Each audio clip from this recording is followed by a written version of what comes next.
Comment revendre plus cher et générer une énorme plus-value sur ton investissement immobilier? C'est très simple, je vais te le dire en quelques étapes. La première étape, la règle numéro 1, c'est d'acheter en dessous du prix du marché. Donc ça veut dire que tu vas arriver dans une ville cible, tu vas regarder le prix du marché dans la ville, tu vas aller sur Meilleur Agent, ça va te permettre de savoir quel est le prix du mètre carré, fourchette basse, fourchette haute et fourchette moyenne, et tu vas pouvoir en fait comme ça savoir le bien que tu achètes et ce qui répond aux critères de sélection que tu as fixé. Bien sûr, je te dis Meilleur Agent parce qu'avec Meilleur Agent, tu vas pouvoir aussi, en plus du secteur, trouver les mètres carrés dans la rue.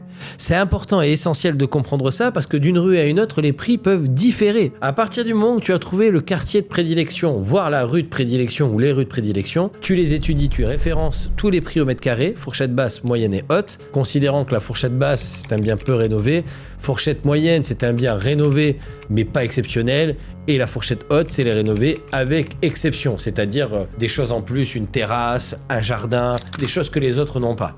Forcément. Donc, globalement, une fois que tu as compris ça, il suffit tout simplement de te dire, je vais trouver un bien, je connais à peu près le montant de mes travaux, je vais faire des devis à droite à gauche pour savoir quel est mon prix au mètre carré dans cette ville. Une fois que tu as à peu près le prix au mètre carré, tu vas pouvoir l'additionner donc du coup à ton projet global et vérifier qu'est-ce que tu peux faire. Si tu vois que le montant total de tes travaux plus le prix d'acquisition divisé par le nombre de mètres carrés dépasse le prix du mètre carré de la ville, c'est pas bon. Donc il va falloir que tu négocies le prix du mètre carré pour qu'il descende en dessous du prix du mètre carré de la ville, ce qui fait que tu achètes tout de suite une plus-value. Si tu achètes le bien une fois fini 40 000 € en dessous du prix du marché, tu sais que tu as fait une plus-value de 40 000 € immédiate. Mais il n'y a pas seulement ce seul point. Tu pourrais très bien acheter au prix du marché et pourtant faire une plus-value. Si jamais, par exemple, le bien que tu achètes, tu te rends compte que tu peux exploiter les combles et tu crées du mètre carré supplémentaire.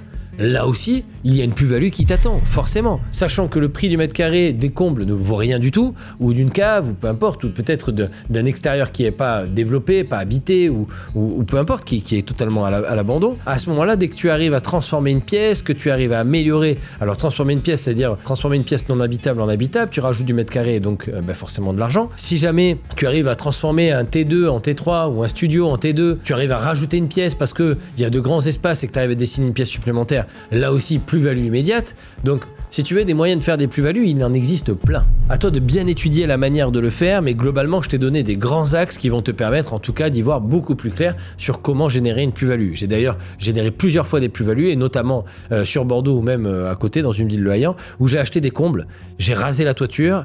Et donc finalement, j'ai acheté un prix mètre carré très bas. Par exemple à Bordeaux, j'ai acheté 80 mètres carrés pour 7 000 €. Voilà. Parce que j'ai rasé la toiture et puis j'ai refait un appartement par-dessus. Plus-value immédiate, 200 000. Paf. Et ça fait des chocs à pic. Donc si les chocs à pic ça te plaît, reste bien jusqu'au bout, j'en ai encore à te donner. Ensuite, deuxième façon de faire une plus-value, la durée de détention. Le bien immobilier ne cesse de croître dans le temps, forcément.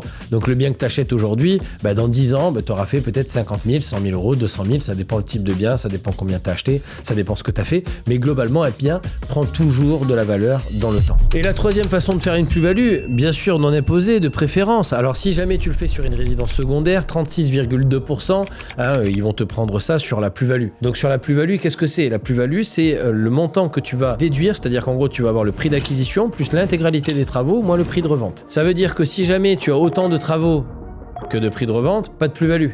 Enfin, pas de taxe sur la plus-value. D'accord?